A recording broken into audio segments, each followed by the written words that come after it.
लाई थांनाय तालकिसा सकांनि सिमी सोनामुरा बखाक्सते गनांगै जुदा जुदा रेशन फालनक रग जे माइरुम फालजागो आबो चानानि चुकिया तै हामिया क्वालिटीनि हनै ककाशाना चेंगो अककशिल सामुंग कितिंगै क्राकशालो सोनामुरा एसडीएम हाबानग चामुंग तांबेदेक निकायसा ककलाम पान्दा संसाजागो आराम मानजाखा एमएलए किशोर बर्मन एमएलए तफजल हुसैन बखाक्सते चामुंग तांबेदेकनि हाबानक फांगनक हबै जुदा जुदा ब्लक पंचायत समितिनि हाबानक फांग्रक ककलाम पान्दाओ नाहारजाकमा ककसाप रकनतयै सायखनारखा एमएलए किशोर बर्मन बोशाखा चाय क्वालिटीनि माइरुम फालजाकमानतयै बसकांनि सालनो बेबाग राइस मिल रग कक्तुन रहरजाकनाय जेतिखे काहाम क्वालिटीनि माइरुम फालजाकना ओंथुं हायाखे आ राइस मिल न केबेंगै गराक याप्रि नाहारजाकनाय सायमानजाखा थांनाय तालथाम रमै देवेंद्र कानन राइस मिलनि माइरुम सोनामुरा बखाक्सतेनि बेबाग रेशन फालनक रग फालजाक तंगमानि हनै মূলত ধারাবাহিকভাবে আমরা ফুড কমিটির মিটিং ওই সাব ডিভিশনের আমরা করে থাকি।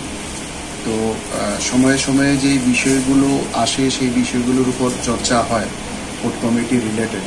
তো আজকেও সেরকম একটা ধারাবাহিক মিটিংই ছিল, কিন্তু আজকে এই মিটিংয়ের মধ্যে একটা গুরুত্বপূর্ণ বিষয় নিয়ে সবাই মিলে আমরা আলোচনা করেছি। বিগত 3 মাস ধরে বিভিন্নভাবে চারিদিক থেকে একটা কমপ্লেন আসছিল যে লাস্ট 3 মাস ধরে আমাদের রেশন শপ থেকে যে চালগুলো দেওয়া হচ্ছে সেই চালগুলোর গুণগত মান খুবই নিম্নমানের। তো প্রথম তো বিভিন্ন আমাদের কার্যকর্তাদের থেকে আসতো, তারপর পাবলিক থেকে আসতে শুরু করেছে, তারপর রেশন ডিলাররা যারা আছেন তারাও সেই কমপ্লেন করতে শুরু করেছেন যে স্যার যে চালগুলো আছে সেগুলো পাবলিক কেউ নিতে চাইছে না, বরঞ্চ তারা আমাদের উপর খেপে যাচ্ছে, আমাদের রেশন শপের উপর চড়াও হচ্ছে। তো আগে কোনোদিন স্যার এই ধরনের চাল আসতো না, কিন্তু এখন লাগাতার এই ধরনের চাল আসছে। তো যেখান থেকে এই ধরনের রেশন ডিলাররা যারা আমাকে কমপ্লেন করতেন কিংবা পাবলিকরা কমপ্লেন করতেন, আমি সঙ্গে সঙ্গে বলতেন আপনারা কোন ধরনের চাল এসছে সেটার একটা স্যাম্পল নিয়ে আসুন। তো এই করে আমাদের অনেকগুলো এখানে আমার নলছড়ের আছে, মেলাঘরের আছে, খেদাবাড়ির আছে, খুবই নিম্নমানের চাল তারা স্যাম্পল আমাকে সেটা দিয়ে গেছেন। প্লাস আমাদের অফিসের আধিকারিকরাও 2-3 জায়গা থেকে এই ধরনের স্যাম্পল কালেকশন করেছেন, যেগুলো মানে এক কথায় বলতে গেলে গরুও খাওয়ার উপযুক্ত নয়। তো এটা আমাদের সরকারকে বদনাম করার কোনো একটা অসাধু ব্যবসায়ীর এটা চক্রান্ত, কারণ সারা ত্রিপুরা রাজ্যে অন্যান্য জায়গায় এরকম নেই।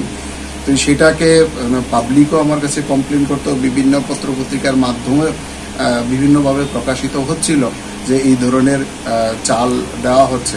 তো বিশেষ করে যেখান থেকেই আসতো তার একটা প্রুফ সংগ্রহ করা দরকার।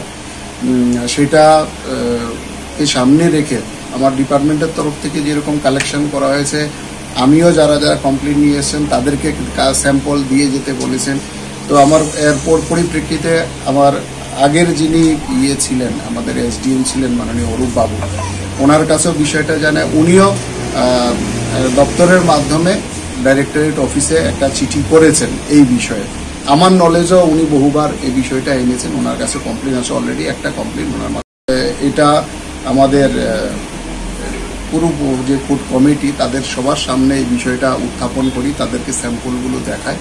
তো আমরা সবাই মিলে একটা সিদ্ধান্ত নিয়েছি সর্বসম্মতিক্রমে যে এটা আমাদের সরকারকে বদনাম করার একটা অপচেষ্টা, আমাদের ফুড কমিটির উপর এইটার দায় আসছে, বিশেষ করে চেয়ারম্যানের উপরে এটা দায় আসছে।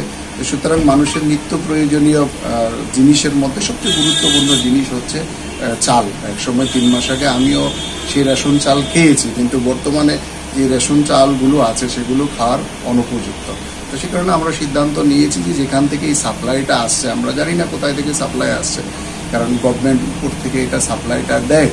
তো আমরা সবাই মিলে আবেদন করছি যে আমাদেরকে যাতে ভালো চাল আগে যেখান থেকে সাপ্লাই হতো সেখান থেকে যেন আমাদের ভালো গুণগত মানের চালটা যাতে আমাদের এখানে সাপ্লাই করা হয়, এই রেজুলেশন আমরা নিয়েছি এবং এই রেজুলেশন আমরা উপরে ঊর্ধ্বতন কর্তৃপক্ষের কাছে আমরা পাঠাচ্ছি।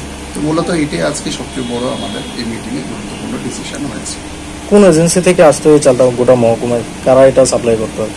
সেটা তো আপনার টেন্ডার হয় উপর থেকে, আমরা তো সাব ডিভিশনের ফুড কমিটি, সে ব্যাপারে আমরা আমাদের আওতায়ও আসে না, সাব ডিভিশনের আওতায় আসে না।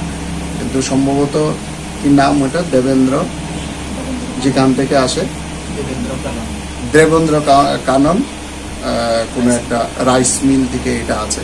যেদিন থেকে আসতে শুরু করেছে এই ধরনের একটা খুব খারাপ কোয়ালিটির চাল আসতে শুরু করেছে আমাদের এখানে।